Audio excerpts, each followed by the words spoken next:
Good morning friends. Om Shanti, Sat Sri अकाल, जय श्री कृष्णा। दोस्तों, मैं हूँ श्रद्धा।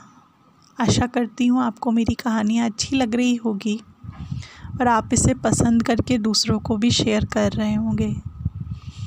आप प्लीज़ इसे शेयर करें, लाइक करें और सब्सक्राइब करें। और अगर कोई भी इम्प्रूवमेंट चाहिए तो प्लीज़ कमेंट बॉक्स में से लिखकर बताएं। आप इन कहानियों को पढ़ भी सकते हैं, नीचे डिस्क्रिप्शन बॉक्स में मैंने उसकी लिंक दी हुई है। तो आज की जो हमारी कहानी है, जिसका नाम है सत्संग। एक आदमी एक बार सत्संग में यह सुनता है, जैसे कर्म करेंगे वो अपने कर्मों के अनुसार ही हमको वैसा फल भोगना पड़ेगा। अब ये बात सुनकर उसे बहुत आश्चर्य होता है और अपनी आशंका का समाधान करने के लिए उसने सत्संग करने वाले संत जी से पूछा, अगर कर्मों का फल हमको भोगना ही पड़ता है तो फिर हमको सत्संग में आने की, मेडिटेशन करने की, पूजा पाठ करने का क्या फ़ायदा है। तो संत जी ने मुस्कुराकर उसे देखा और एक ईंट की तरफ इशारा करके कहा कि तुम इस ईंट को छत पर ले जाकर मेरे सिर पर फेंक दो। अब ये सुनकर आदमी बोला, संत जी, इससे तो आपको चोट लगेगी, दर्द भी होगा, मैं ये नहीं कर सकता। संत ने कहा, अच्छा। फिर उसे ईंट के भार के बराबर रुई का एक गट्ठा बांध कर दिया और कहा, ले, अब इसे ले जाकर अब मेरे सिर पर फेंकना। क्या इससे भी मुझे चोट लगेगी? तो वो व्यक्ति बोला, नहीं।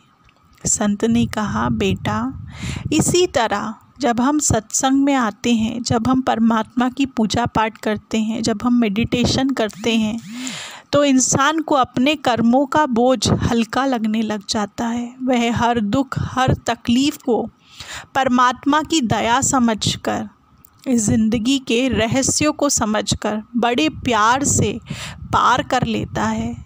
सत्संग में आने से, पूजा पाठ करने से, मेडिटेशन ध्यान करने से मन निर्मल होता है। वह मोह माया के चक्कर से होने वाले पापों से भी बचा रहता है और अपने सद्गुरु की मौज में रहता हुआ अपने निज घर सत्यलोक में पहुंच जाता है। और उसके लिए उसे घर बार छोड़ने की ज़रूरत नहीं पड़ती। वो उसी घर गृहस्थी में रहते हुए, अपने कर्म करते हुए, अच्छे संग की बातों को सुनकर, ध्यान मेडिटेशन करके, पूजा पाठ करके परमात्मा को प्राप्त कर सकता है, क्योंकि वो अपने कर्मों के बोझ से हल्का होता जा रहा है। तो दोस्तों, आप अगर पूजा पाठ नहीं करते हैं तो मैं आपको सजेस्ट करूँगी, प्लीज़ कुछ ना कुछ ज़रूर करिए।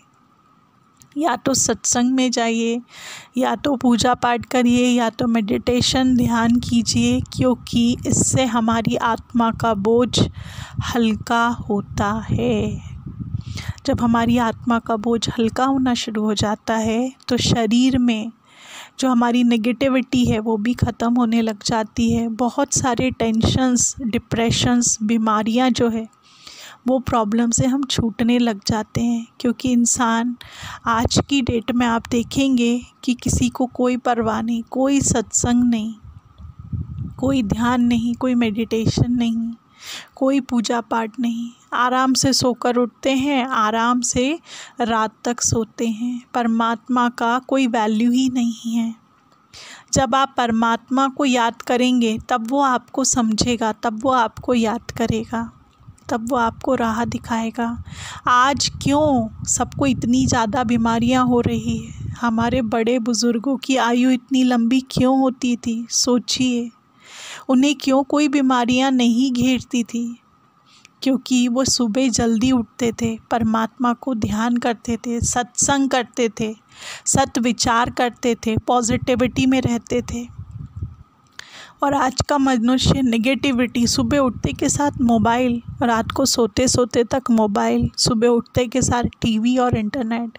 अब सोचिए, जब हम उठते के साथ ही नेगेटिव न्यूज़पेपर पढ़ेंगे, नेगेटिव इंटरनेट में न्यूज़ देखेंगे, तो आपको क्या मिलेगा? मॉर्निंग की शुरुआत ही हमारी नेगेटिविटी से होगी, तो पूरा दिन भी हमारा वैसे ही जाएगा। और धीरे धीरे करके जैसे संग में हम रहते हैं तो हमारी सोच भी क्या हो जाती है, नेगेटिव हो जाती है। अगर आप किसी पॉजिटिव व्यक्ति के साथ रहेंगे तो आपके देखने का नज़रिया भी बदल जाएगा।